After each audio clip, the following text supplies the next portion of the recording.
இன்றே டவுன்லோட் செய்து உங்கள் ஃபேவரட் ஷோக்களை என்ஜாய் பண்ணுங்க. எப்பவுமே என் கோபம் நியாயமானதுன்னு சொல்லுவீங்க. இப்ப அந்த கோபமே உன்னை ஜெயிலுக்கு அனுப்பிச்சிருச்சேன். இந்த பிள்ளைகளை வச்சுட்டா என்னையா பண்ண போற? மாமா என்ன மாமா அது? அம்புட்டு பிள்ளைகளும் சின்ன பிள்ளைங்க மாதிரி அழுதுகிட்டு இருந்தா என்ன அர்த்தம்? என்ன வருஷ கணக்குல தண்டனை கொடுத்துருக்காங்க? 3 நாள் தானே மாமா, அதெல்லாம் சம்பவம் வந்துருவான். நீங்க கொஞ்சம் அமைதியா இருங்க மாமா. ஏங்க வண்டியில ஏறுங்க, சீக்கிரமா உங்க செல்ல அடைக்கணும். பேசிக்கிட்டேன். சரி சார் ஏறுங்க. வா. அழாதீங்க, ஒரு 3 நாள் தானே வந்துடுது.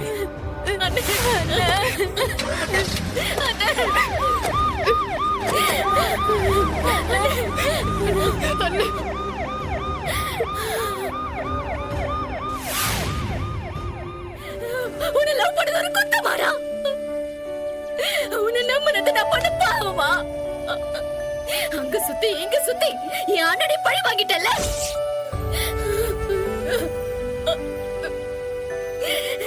நாசமா போறவனை நீ நல்லா இருப்பியாடா? சொல்லு, ஏன் மாட்டே?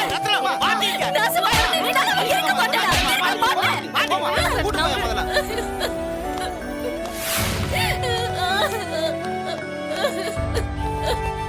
எனக்கு தாங்க முடியலப்பா, வெறுப்பா இருக்கு. இதுக்குதான் இப்படி ஏதாவது நடக்க போகுதுன்னா எனக்கு கல்யாணமே வேண்டான்னு சொன்னப்பா.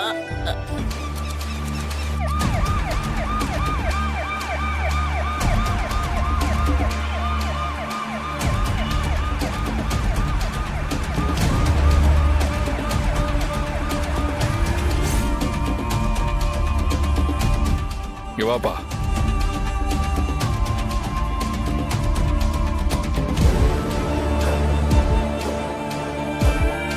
வாலே வா, நல்லபடியாக வந்துட்டல, சூப்பர்ல. இப்படியே போய் கோர்ட்டில் உங்கள் ஜட்ஜு முன்னாடி அழகாக வாக்குமூலத்தை கொடுத்தீங்கன்னா எல்லாம் அப்படியே நல்லபடியாக நடந்து முடிஞ்சிடும். உனக்கு எந்த பிரச்சனையும் வராமல் நீ போயிடலாம். இவங்க உயிரோட வேணும்னா நீ கோர்ட்ல சாட்சியை மாத்தி சொல்லணும். அறிவழகனும் மாலதியும் லவ் பண்ணதான் சொல்லணும். இல்லன்னு வெய்யே ஒரே குச்சி.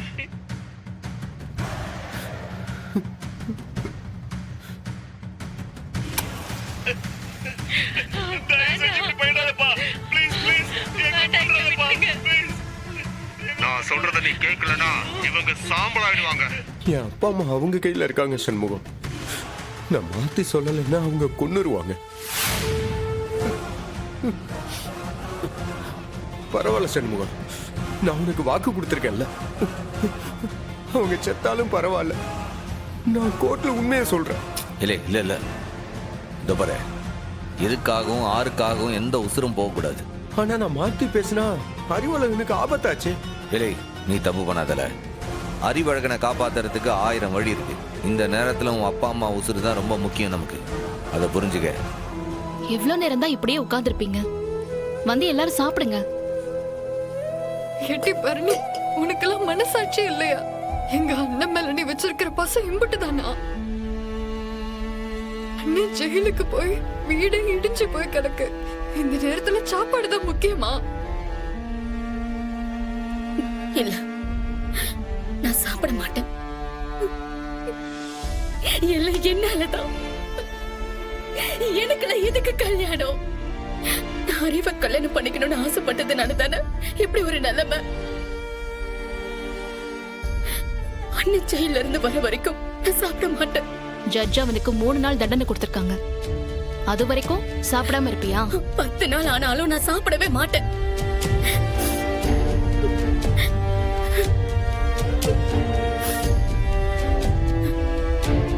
ரத்னா, நீ படிச்சவ தானே?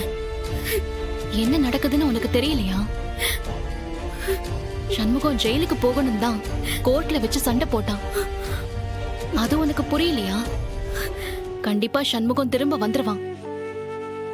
நீயும் அறிவும் வாழ்நாள் முழுக்க சந்தோஷமா வாழ போறீங்க. அந்த நம்பிக்கை எனக்கு இருக்கு. உனக்கு இருக்கா? எனக்கு நம்பிக்கை இருக்கட்டே. இருக்கணும். உனக்கு நம்பிக்கை கட்டாயமா இருக்கணும். ஏன் சண்முகத்தை பத்தி எனக்கு தெரியும். உங்க அண்ணனை பத்தி உங்களுக்கு தெரியும்னா, உங்களுக்காக அவன் எல்லாத்தையும் சாதிப்பான்னு நம்பிக்கை இருந்துச்சுன்னா நீங்கெல்லாம் வந்து சாப்பிடுங்க. இல்ல இருக்கிற பிரச்சனையை பெருசுபடுத்தணும், சண்முகத்துக்கு மேல மேல மன உளைச்சல் கொடுக்கணும்னு நீங்க ஆசைப்பட்டா தாராளமா பட்னி கிடங்க. இது பாரு, நான் சாப்பிட்டாதான் சண்முகம் சந்தோஷப்படுவான். எனக்கு அவன் முக்கியம், அவனோட மனசு முக்கியம்.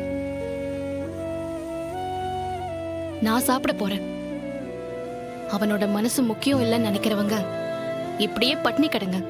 எனக்கு அதை பத்தி கவலையே இல்லை. சரியா? நான் இப்ப சாப்பிட போறேன். வந்து சாப்பிடுங்க, இல்லைன்னா பட்னி கிடங்க. அத்தா, நான் உன் வார்த்தையை நம்புதத்தா. என் மகன் வீரன், அவன் காரியமா தானே ஜெயிலுக்கு போயிருக்கான். கண்டிப்பா அவன் வெற்றியோட தான் வருவான். எனக்கு தெரியும். எனக்கு சோத்த கொடுத்தா.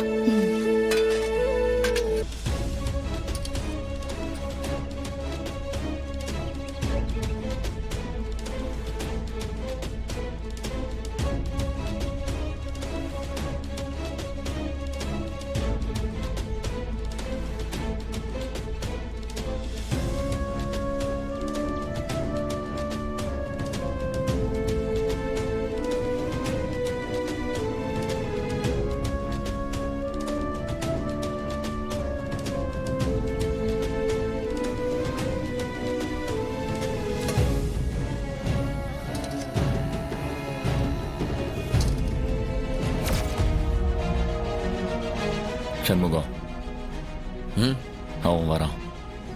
ம் மாலதியோட அண்ணன்.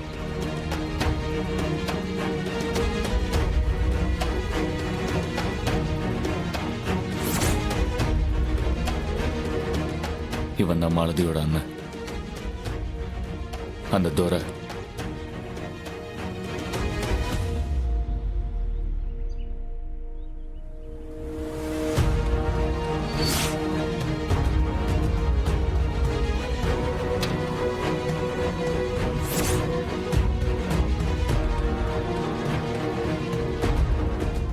என்னடா, இன்னும் உனக்கு தண்டனை கிடைக்கலையா?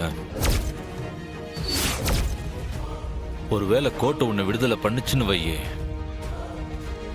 நீ உசுரோட இந்த ஜெயிலை விட்டு வெளியில போக மாட்டேன். இந்த கையால தாண்டா உனக்கு சாவே. அண்ணாச்சி, இங்க பாருங்க அண்ணாச்சி, சாப்பிட விடாம இந்த அண்ணாச்சி தொல்லை கொடுக்காவ. டேய் டேய், யாரா நீ? உன்னதாண்டா. டேய், ஏன் தட்டியை எடுத்துட்டு போறியா நீ? நீ என்ன அவ்வளவு பெரிய தாட்டினா? டேய், நில்றாங்க.